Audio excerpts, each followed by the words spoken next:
Hello, everyone. Thank you so much for joining me on this newer channel. This will make you rich. I am the Economic Ninja. Thank you so much for joining me. I want to talk today about XRP, the cryptocurrency, the token that was created or built up by the company Ripple.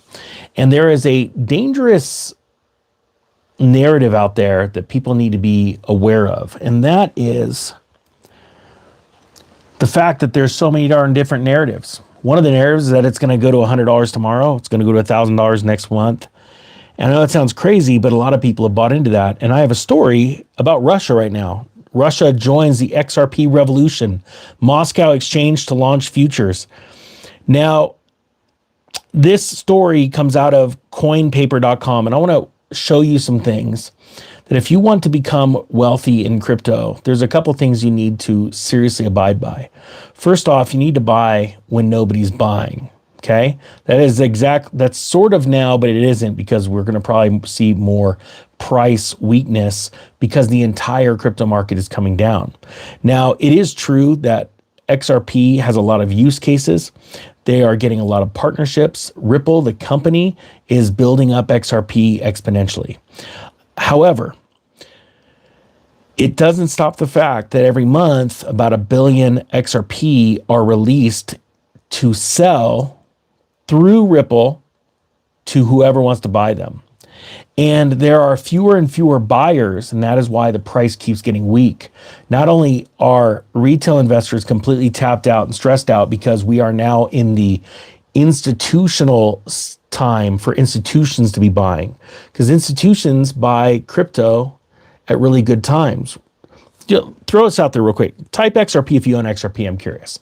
I have some right now. You know, I've sold most of mine at higher prices because I said I was going to re-enter at a lower price, and that time has not come. I will let the entire channel know the day I do it. But the one thing you can't stop is the amount that Ripple wants to sell. And you're going to see more and more propaganda coming out to increase, or hopefully they're going to find buyers. And I don't think that that is a good thing right now. I would be waiting for a much lower price. Now, we are currently at the end of the crypto fall season, and we are entering into the crypto winter season, meaning that this is when prices are depressed all throughout the entire sector, and when people are sellers have capitulated, they've sold, they've taken losses, and the weak hands are shaking out. On the XRP ledger or the XRPL, it's really easy to go, just Google XRP Block Explorer, and you can go and see all of the top wallets. And it's a really cool way to find out if this is something you should be buying is if you screenshot the top 100 wallets and then come back a week later, screenshot it again, and check to see if the largest wallets are actually accumulating. If they are accumulating and going up, that means the smart money is actually buying. That's a really good way of knowing if you should be looking at something like this. Now, before my battery dies on my, oh, hold on, sorry. Not prepared, Ninja.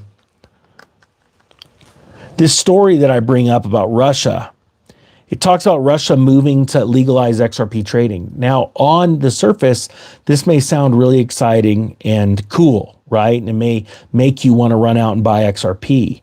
It says here but I'm going to show you why you don't want to. In a landmark shift for Russia's crypto market, the central bank will formally regulate digital asset trading, fully integrated cryptocurrencies into the national financial system. And this comes out of some post on X where it says Russia moves to legalize XRP trading, Moscow exchange to launch XRP futures. To give you an idea of what futures do, it's an incredible way for a government or an exchange like Binance to completely smash down a crypto. When I find out that a crypto is going to Binance futures, the last thing I want to do is be holding it, because that signals a time where they can smash the price down by shorting the crap out of it, especially on a large exchange, and they can accumulate it only to sell it to you later on after they pump it. These are real life pump and dumps. Most people scream pump and dump and they have no idea how one actually works. who initiates them, how they're done totally. And Ripple has been doing an amazing job of selling about 1 billion XRP per month to the public. And you've seen, and it wasn't, they've always sold a lot of XRP, but they really ramped it up a while back. And that's when I had to pivot and start selling some of my XRP and announcing it on the channel. Now, at that time, and still to this day, I get tons of hate for that. But the facts are the facts. And you can see where the price of XRP has gone. Now, I believe you're going to see it rise in the future. But if you're going to start buying, I highly suggest you do it when everybody has capitulated and is angry at it and saying the project's dead. Those are usually the signs and when you want to be buying, and you start seeing the price stagnate, but the volume increase. When that happens, that's because institutions or large buyers are out there picking it up and they're buying it right, whether it be through over-the-counter purchases on large exchanges or backdoor deals. They're legal, but they just you don't see them in plain sight. It takes advanced or experienced cryptocurrency investors and traders to be able to see these things. So I just wanted to pop on and do a live stream. I've never done a live stream on this channel. Thank you to everybody that's hit the subscribe button. And let me ask you this, type 1 if what I'm saying makes sense or it's helped you sort of think about this stuff differently.